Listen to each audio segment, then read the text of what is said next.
ഗൗതം അമരകുഞ്ചം കൂടി വിവരങ്ങൾ നൽകാൻ ചേരുന്നു. ഗൗതം, ഇന്ത്യയുടെ ശാസ്ത്രരംഗത്ത് നിർണായക നാഴികക്കല്ലായി മാറാനിരിക്കുന്ന ദൗത്യമായിരുന്നു അപ്രതീക്ഷിതമായി പരാജയപ്പെട്ടത്. എന്താണ് സംഭവിച്ചതെന്നാണ് കിട്ടുന്ന വിവരങ്ങൾ?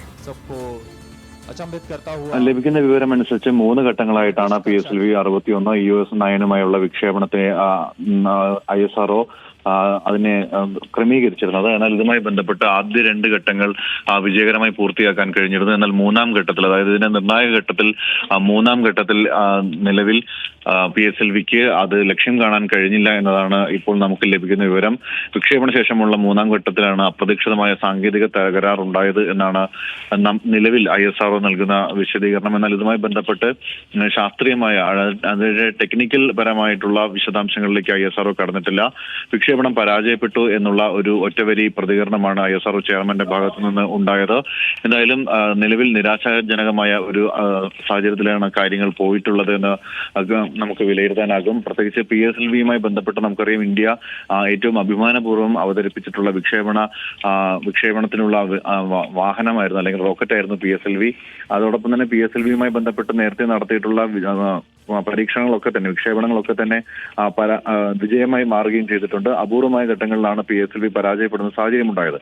പലപ്പോഴും വിദേശ രാജ്യങ്ങൾ ഉൾപ്പെടെ ഇന്ത്യയുടെ സാറ്റലൈറ്റ് ലോഞ്ചിങ് വെഹിക്കിൾ ആയിട്ടുള്ള PSLV അതുപയോഗിച്ചുകൊണ്ട് അവരുടെ ഉൾപ്പെടെയുള്ള ഉപഗ്രഹങ്ങൾ പ്രത്യേകിച്ച് ഭ്രമണപഥങ്ങളിലേക്ക്, സങ്കീർണമായ സ്ഥലങ്ങളിലേക്ക് എത്തിക്കുന്നതിനുള്ള ദൗത്യത്തിൽ ഇന്ത്യക്കൊപ്പം കൈകോർക്കുകയും ചെയ്തിട്ടുണ്ട്. എന്നാൽ ഇപ്പോൾ എന്താണ് സംഭവിച്ചത് എന്നത് കൃത്യമായ ഒരു ടെക്നിക്കൽ വിശദീകരണം ആവശ്യമായിട്ടുണ്ട്. നമുക്ക് ലഭിക്കുന്ന വിവരം അനുസരിച്ച് 3 ഘട്ടമായിട്ടാണ് PSLV C-61 വിക്ഷേപണം ISRO ഉദ്ദേശിച്ചിരുന്നത്. അതിൽ EOS-9 എന്ന സാറ്റലൈറ്റ് ആണ്, അതായത് ഭൂമിയുടെ ഭ്രമണപഥത്തിൽ നിന്നുകൊണ്ട് ഭൂമിയെ മൊത്തത്തിൽ നിരീക്ഷിക്കുന്നതിനും പ്രത്യേകിച്ച് ഭൗമ നിരീക്ഷണത്തിനും വേണ്ടിയിട്ടാണ് ഈ ഒരു സാറ്റലൈറ്റ് അതിനെ ക്രാഫ്റ്റ് ചെയ്തിരുന്നത്, അല്ലെങ്കിൽ അതിനെ സജ്ജീകരിച്ചിരുന്നത്. എന്നാൽ 3-ാം ഘട്ടത്തിൽ ഈ നിർണായക ഭ്രമണപഥത്തിലേക്ക് ഈ PSLV ഉപയോഗിച്ച് ഈ EOS-നെ എത്തിക്കാനുള്ള ശ്രമമാണ് പരാജയപ്പെട്ടത് എന്നാണ് നമുക്ക് മനസ്സിലാക്കാൻ സാധിക്കുന്നത്. എല്ലാവർക്കും അറിയുന്നത് പോലെ തന്നെ ഘട്ടം ഘട്ടമായിട്ടാണ് PSLVയുടെ പ്രവർത്തനം. ആദ്യഘട്ടത്തിൽ അതിന്റെ പൂർണ്ണതോതിൽ ഉള്ള ഫ്യൂവലിങ്ങോ അല്ലെങ്കിൽ റോക്കറ്റിന്റെ പൂർണ്ണമായ അർത്ഥത്തിലുള്ള പ്രവർത്തനമോ ആദ്യഘട്ടത്തിൽ തന്നെ ആരംഭിക്കില്ല. അത് ആദ്യം ഈ ഓർബിറ്റിലേക്ക് എത്തിക്കുന്നതിനുള്ള ശ്രമങ്ങൾ, അതായത് ഗ്രാവിറ്റിക്കെതിരെയുള്ള ചലനമാണ് ആദ്യത്തെ ഘട്ടത്തിൽ ഉണ്ടാകുക. പിന്നീടാണ് ഇത് ഭ്രമണപഥത്തിൽ എത്തിക്കുന്നതിന് വേണ്ടി ഓരോ ഘട്ടമായി റോക്കറ്റിന്റെ പല ഭാഗങ്ങളും വിഘടിപ്പിച്ചതിന് ശേഷം ഒടുവിൽ ഭ്രമണപഥത്തിലേക്ക് എത്തിക്കുന്ന തരത്തിലാണ് അത് ആസൂത്രണം ചെയ്തിട്ടുള്ളത്, നടപ്പാക്കാറുള്ളത്. നമ്മളെല്ലാവരും വിവിധ ഘട്ടങ്ങൾ അത് കാണുകയും ചെയ്യും, നമുക്ക് അതിന്റെ ദൃശ്യങ്ങൾ ഉൾപ്പെടെ നൽകുകയും ചെയ്യും. എന്നാൽ ഇതിൽ 3-ാം ഘട്ടത്തിലാണ് നിലവിൽ PSLV C-61 ദൗത്യം പരാജയപ്പെടുന്നത്. 3-ാം ഘട്ടത്തിലെത്തുമ്പോൾ റോക്കറ്റിൽ നിന്നും അപ്രതീക്ഷിതമായി ഉണ്ടായ സാങ്കേതിക തകരാറാണ് ദൗത്യം പരാജയപ്പെടുന്ന സാഹചര്യത്തിലേക്ക് എത്തിച്ചത് എന്നാണ് നിലവിൽ ISRO നൽകുന്ന വിശദീകരണം. എന്തായാലും നമ്മൾ ഏറെ പ്രതീക്ഷയോടെ കാത്തിരുന്നതാണ്. പ്രത്യേകിച്ച് ഇന്ത്യയുടെ സവിശേഷമായ സാഹചര്യം കണക്കിലെടുത്തുകൊണ്ട് EOS കൃത്യമായി ഭ്രമണപഥത്തിലെത്തിയാൽ ലഭ്യമാകുന്ന വിവരങ്ങൾ, ഏറ്റവും നിർണായകമായ വിവരങ്ങളും കൃത്യമായ നിരീക്ഷണവും നടത്താൻ കഴിയുമെന്നാണ് വിലയിരുത്തിയത്. പക്ഷേ ദൗർഭാഗ്യകരമായി 3-ാം ഘട്ടത്തിൽ അപ്രതീക്ഷിത സാങ്കേതിക തകരാറ് കാരണം PSLV C-61 ദൗത്യം പരാജയപ്പെടുന്നതെന്നാണ് ISRO ഇപ്പോൾ നൽകുന്ന വിശദീകരണം. ISROയുടെ 101-ാം ദൗത്യമായ PSLV C-61 ദൗത്യം പരാജയപ്പെട്ടിരിക്കുന്നു. സാങ്കേതികമായി ഉണ്ടായ പ്രശ്നമാണ് ദൗത്യ പരാജയത്തിന് കാരണമെന്നാണ് ഏറ്റവും പുതിയ വാർത്ത. എന്ത് സാങ്കേതിക തടസ്സമാണ്, എന്ത് സാങ്കേതിക പ്രശ്നമാണ് ഉണ്ടായതെന്ന് ISRO തന്നെ വരും നിമിഷങ്ങളിൽ ഒരു വ്യക്തത വരുത്തും. എന്തായാലും 3-ാം ഘട്ടത്തിലുണ്ടായ അപ്രതീക്ഷിത പ്രശ്നങ്ങളാണ് ഈ ദൗത്യ പരാജയത്തിന് കാരണം. ആദ്യ 2 ഘട്ടങ്ങളും വിജയകരമായിരുന്നു. ഒരുപക്ഷെ ദൗത്യം വിജയിച്ചിരുന്നെങ്കിൽ ഇന്ത്യയുടെ ദേശസുരക്ഷയിലടക്കം വലിയ നിർണായക ചുവടുവെപ്പായി മാറാൻ കഴിയുന്ന, ചരിത്രം തന്നെ കുറിക്കാൻ കഴിയുന്ന തരത്തിലുള്ള വിക്ഷേപണമായിരുന്നു. അപ്പോൾ ISRO ചെയർമാന്റെ പ്രതികരണം വരുന്നുണ്ട്, അതിലേക്ക്. Performance was quite normal. Third stage motor started perfectly, but during the functioning of the third stage, we are seeing a observation and the mission could not be accomplished.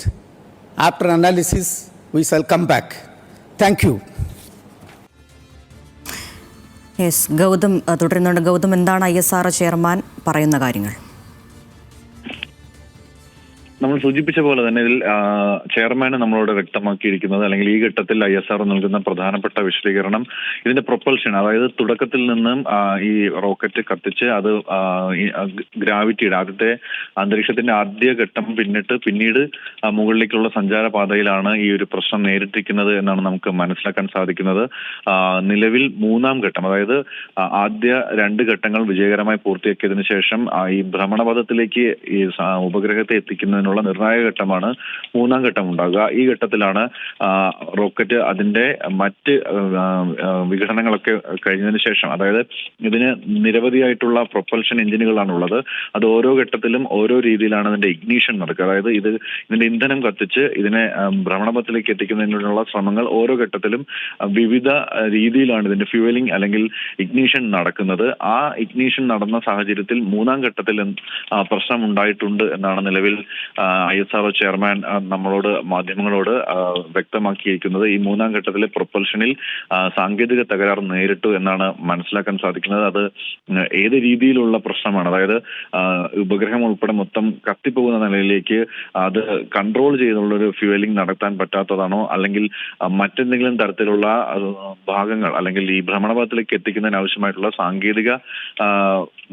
സാങ്കേതികമായി അതിൽ തയ്യാറാക്കിയിരിക്കുന്ന ഈ ഇടങ്ങളിൽ എന്തെങ്കിലും പ്രശ്നം സംഭവിച്ചതാണോ എന്നത് സംബന്ധിച്ച് കൂടുതൽ വിശദാംശങ്ങൾ നൽകുമെന്നാണ് ISRO ചെയർമാൻ പറയുന്നത്. നിലവിൽ മനസ്സിലാക്കാൻ സാധിക്കുന്നത് പ്രൊപ്പൽഷന്റെ മൂന്നാം ഘട്ടത്തിൽ തകരാറ് നേരിട്ടു എന്നതാണ് നമുക്ക് ലഭിക്കുന്ന വിവരം. ഒരുപക്ഷെ ഏറ്റവും നിർണായകമായ ഒരു ദൗത്യം പരാജയപ്പെട്ടതിന്റെ നിരാശ ISRO ചെയർമാന്റെ വാക്കുകളിൽ നമുക്ക് വായിച്ചെടുക്കാൻ കഴിയും. പ്രത്യേകിച്ച് ഇന്ത്യയെ സംബന്ധിച്ചിടത്തോളം EOS സാറ്റലൈറ്റ് EOS 9 എന്ന് പറയുന്ന ഈ ഉപഗ്രഹം അത് ഏറ്റവും നിർണായകമായ വിവരങ്ങൾ കൈമാറുന്നതിന് വേണ്ടി അത്യാധുനികമായി ഇന്ത്യ സജ്ജീകരിക്കുകയും ഭ്രമണപഥത്തിൽ എത്തിച്ചു കഴിഞ്ഞാൽ ഒരുപക്ഷെ കാലാവസ്ഥ സംബന്ധിച്ച് കൃഷി, വനം, അതോടൊപ്പം തന്നെ മണ്ണിന്റെ ഈർപ്പം, വെള്ളപ്പൊക്കം, ഇങ്ങനെ കാലാവസ്ഥയുമായി ബന്ധപ്പെട്ട് നമുക്ക് കൃത്യമായ വിവരങ്ങൾ ഏറ്റവും വേഗത്തിൽ ലഭ്യമാകുന്ന തരത്തിൽ, ഏറ്റവും കൃത്യതയാർന്ന വിവരങ്ങൾ നൽകുന്ന തരത്തിലാണ് EOS 9 സജ്ജമാക്കിയത്.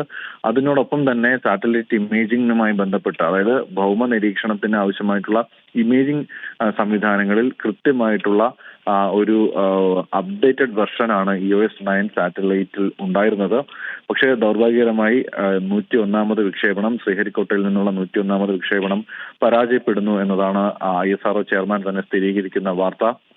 അതിലേറ്റവും നിർണായകം അല്ലെങ്കിൽ ഏറ്റവും പ്രധാനപ്പെട്ട ഘട്ടത്തിലാണ് ഈ തകരാർ സംഭവിക്കുകയും ദൗത്യം ഉപേക്ഷിക്കുകയും പരാജയപ്പെടുകയും ചെയ്യുന്ന സാഹചര്യത്തിലേക്ക് കാര്യങ്ങൾ പോയത് എന്നതാണ് ഇതിൽ ശ്രദ്ധേയമായ കാര്യം. ഒപ്പം PSLV ദൗത്യങ്ങളെ കുറിച്ചും പറയേണ്ടതുണ്ട്. PSLV ദൗത്യങ്ങൾ സാധാരണ 100% വിജയം നൽകുന്ന ദൗത്യങ്ങളാണ്. 100ാം ദൗത്യം ഉൾപ്പെടെ നമ്മൾ ഏറെ ആവേശത്തോടെയും അഭിമാനത്തോടെയും കാണുകയും ആ ദൗത്യം വിജയിക്കുകയും ചെയ്തിരുന്നു. അതിലും PSLV എന്ന വാഹനമാണ് അതിനകത്ത് ഉപയോഗിച്ചത്.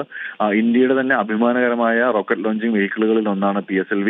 അതുകൊണ്ട് തന്നെ ഈ PSLV ദൗത്യങ്ങൾ പരാജയപ്പെടുന്ന സാഹചര്യങ്ങളും പൊതുവെ കുറവാണ്. ആദ്യഘട്ടത്തിൽ ഈ റോക്കറ്റ് അതിനെ ആദ്യഘട്ടത്തിൽ ക്രാഫ്റ്റ് ചെയ്യുന്ന സമയത്ത്, അതിനെ സജ്ജീകരിക്കുന്ന സമയത്തുണ്ടായ ചില പിഴവുകളൊക്കെ മാറ്റി വിജയകരമായി തന്നെ ഏത് തരത്തിലുള്ള ഉപഗ്രഹങ്ങളും ഭ്രമണപഥങ്ങളിൽ എത്തിക്കാൻ കഴിവുള്ള സാറ്റലൈറ്റ് ലോഞ്ചിങ് വെഹിക്കിളായിട്ടാണ് PSLVയെ കണക്കാക്കിയിരുന്നത്. നേരത്തെ ഞാൻ സൂചിപ്പിച്ച പോലെ തന്നെ വിവിധ രാജ്യങ്ങൾ ഇന്ത്യയുടെ ഈ റോക്കറ്റ് ഉപയോഗിച്ചുകൊണ്ട് ഭ്രമണപഥത്തിലേക്ക് അവരുടെ ഉപഗ്രഹങ്ങൾ എത്തിക്കുന്നതിനുള്ള കൈകോർത്തുള്ള പ്രവർത്തനങ്ങൾ, അല്ലെങ്കിൽ ഒരുമിച്ചുള്ള വിക്ഷേപണങ്ങൾക്കൊക്കെ തന്നെ നേതൃത്വം നൽകാറുണ്ട്. എന്നാൽ നിലവിൽ ഈ PSLVയുടെ C-61ന്റെ 101ാമത് വിക്ഷേപണം അത് പരാജയപ്പെടുന്ന സാഹചര്യമാണുള്ളത്. മൂന്നാം ഘട്ടത്തിൽ ഉണ്ടായ തകരാറാണ് ഈ ഒരു അവസ്ഥയിലേക്ക് കാര്യങ്ങൾ എത്തിച്ചിരിക്കുന്നത്. എന്തായാലും രാജ്യത്തിന് നിരാശാജനകമായ ഒരു സാഹചര്യമാണ് ഉണ്ടായിരിക്കുന്നത്. പക്ഷെ നമുക്കറിയാം, ISROയെ സംബന്ധിച്ചിടത്തോളം പല പരാജയങ്ങൾക്ക് ശേഷവും വളരെ മികച്ച നേട്ടങ്ങൾ, ഏറ്റവും അഭിമാനകരമായ നേട്ടങ്ങൾ സ്വായത്തമാക്കാൻ കഴിഞ്ഞ ലോകരാഷ്ട്രങ്ങൾക്കിടയിൽ തന്നെ വലിയ അഭിമാന സ്തംഭമായി നിൽക്കുന്ന സ്ഥാപനവും കൂടിയാണ്, അല്ലെങ്കിൽ ബഹിരാകാശ ഗവേഷണ കേന്ദ്രം കൂടിയാണ് ISROയുടേത്. നാസയുമായൊക്കെ ചേർന്ന് വിവിധ പദ്ധതികൾ, വിവിധ ബഹിരാകാശ ഗവേഷണ പദ്ധതികളൊക്കെ നടപ്പാക്കുന്നുണ്ട് ISRO. അതുകൊണ്ട് തന്നെ ഈ ഒരു പരാജയത്തിന്റെ കാരണം കൃത്യമായി കണ്ടെത്തുകയും അത് പരിഹരിച്ചുകൊണ്ട് വീണ്ടും വിജയകരമായി EOS 9 ഭ്രമണപഥത്തിൽ എത്തിക്കുന്നതിന് ആവശ്യമായിട്ടുള്ള നടപടികൾ കൈക്കൊള്ളുകയും ചെയ്യുമെന്നാണ് നമുക്ക് ഈ ഘട്ടത്തിൽ വിലയിരുത്താനാവുക. എന്തായാലും നിലവിൽ നമ്മൾ പ്രതീക്ഷിച്ചിരുന്നെങ്കിലും ആ പ്രതീക്ഷകളെയൊക്കെ തട്ടിമാറ്റിക്കൊണ്ട് EOS 9 ഭ്രമണപഥത്തിൽ എത്തിക്കാൻ കഴിയാതെ PSLV-61 ദൗത്യം പരാജയപ്പെടുകയാണ്. ശ്രീഹരിക്കോട്ടയിൽ നിന്നുള്ള 101ാമത് ദൗത്യമാണ് നിലവിൽ പരാജയപ്പെട്ടിരിക്കുന്നത്. ഇന്ത്യയുടെ ISROയുടെ 101ാമത്തെ ദൗത്യം PSLVയുടെ 63ാമത്തെ ദൗത്യം പരാജയപ്പെട്ടിരിക്കുന്നു. 3ാം ഘട്ടത്തിലുണ്ടായ അപ്രതീക്ഷിത പ്രശ്നങ്ങളാണ് ദൗത്യം പരാജയപ്പെടാൻ കാരണം. സാങ്കേതികമായി സംഭവിച്ച ചില പിഴവുകളാണ് ഈ ദൗത്യത്തിന് പരാജയ കാരണം. അത് എന്താണെന്ന് പിന്നീട് വിശദീകരിക്കുമെന്നാണ് ISRO ചെയർമാൻ ഈ ഘട്ടത്തിൽ വ്യക്തമാക്കുന്നത്.